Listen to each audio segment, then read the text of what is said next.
Hi everyone. So second time making this video. I accidentally deleted the first video because yeah, I'm silly like that. Um, okay, so let's get into reading Joshua, the book of Joshua, Old Testament, written 1380 before Christ, written by Joshua. This book is specifically about Joshua, his leadership of the Israelites. He helped the people fight for their land, God's people belonging on God's land. 3 victories. Joshua dies at the end, and he urges and begs his people to follow God. So that's a summary of what happens in Joshua. So I've already talked about how the Jordan River actually splits for the covenant and the ark, which is an amazing feat. The river, just like the Dead Sea, parted as they passed through because the ark is holy, a holy item. Personally, I believe that waters such as the seas, lakes, rivers contain a dark, supernatural quality to them. And thus, this is why Jesus walks on water as opposed to, it's unholy down there. You don't know what's down there. I may be wrong about water. It's just a theory that I have. So after crossing the river, they left 12 stones in the middle of it as a memorial. And that can actually still be seen to this day, actually. So 40,000 soldiers crossed the river that day, and the Lord was with them. When they arrived at Jericho, a very, very corrupt, sinful town, they spared almost no one, destroying everything with their swords, men, women, young and old, cattle, sheep, goat, and donkeys, burning the town to the ground to start anew. Fire is cleansing. Fire is from the Lord. Like I said, this place was very sinful. Joshua even goes as far as invoking a curse on anyone who tries to rebuild Jericho. Unfortunately, some of the Israelites kept the old treasury from their enemies, golden statues, iron, silver. This is supposed to be set apart for the Lord after the battles. Some of these things were kept by the people, and this, of course, angered the Lord as they're breaking the covenant. They actually lose their next battle, their next fight. And some of God's people, God's soldiers, even die in battle. This never happens. When they go fight for the Lord, every single soldier survives. But now people are starting to die off, and it's because they are being disobedient to the Lord, unfortunately. So this leaves them very fearful, and they start to lose courage. Joshua, just like Moses before him, begs the Lord for forgiveness. And the Lord responds, "For now, Israel itself has been set apart for destruction. I will not remain with you any longer unless you destroy the things among you that were set for destruction." Only then were their enemies defeated in battle. And so it was. They did find their way back to the Lord eventually. The town of Ai was also captured, eventually, now with God's grace.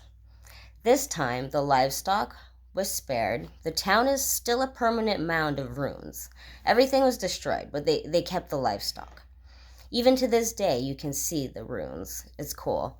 The king was also buried in that heaping pile of stones and ruins at the front gate. Joshua builds another altar to the Lord, and the Lord's covenant is renewed with everyone.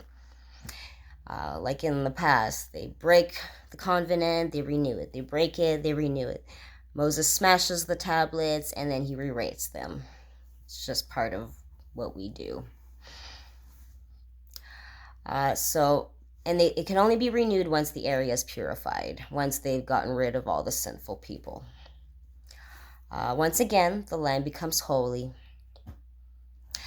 And Joshua 9:34, Joshua then read to them all the blessings and curses Moses had written in the book of instructions. 35, every word, every command that Moses had ever given was read to the entire assembly of Israel.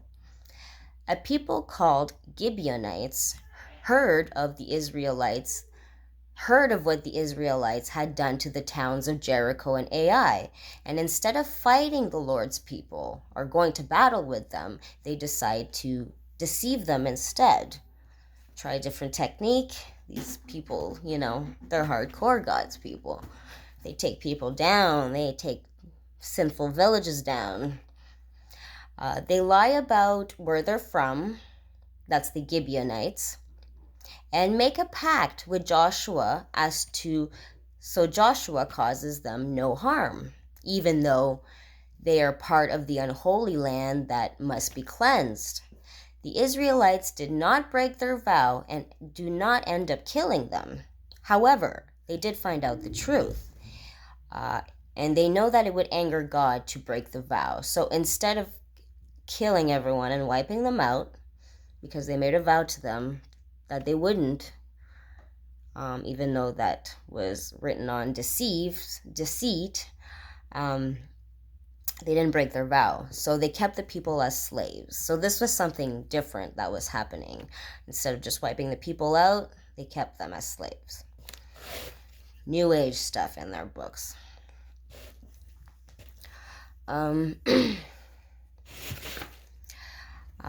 Let's see here. What else? Something else I wanted to note, which is interesting, was that Moses himself never slaughtered any man, from what I've read in the Bible. And he was the most humble, meek human at the time, very non-aggressive. This was not needed from him. He offered something else. Moses offered leadership, gentleness. Joshua, on the other hand, slaughters many people, as in Joshua 10:25-26. Don't ever be afraid or discouraged, Joshua told his men. Be strong and courageous, for the Lord is going to do all this to your enemies. And all this means, and then Joshua goes to kill 5 kings and impales them on 5 sharpened poles, where they hung until the evening. As you can see, Joshua is the much more violent of the Israel leaders. As he actively kills himself, he kills, but for the Lord. Israel continues to destroy southern towns, not the armies, but the kings are defeated in the east of the Jordan River. 31 kings are defeated. 31. As Joshua begins to reach old age, there is still much land to be conquered. But the Lord tells him that he can take a break and that the Lord himself, will personally drive out the rest of the people. And all that they have to do, Joshua and his people, is divide the land at this point. Joshua has his pick of the land he wants, a beautiful country hill of Ephraim. He builds a town there, lives there, lives a peaceful life, has a family, a wife, and gets to benefit from the holy land that was given from God. And he dies at the ripe old age of 110. So that is pretty much the book of Joshua. We will be reading the book of Judges next. All right, have a good day, guys. Read your Bible.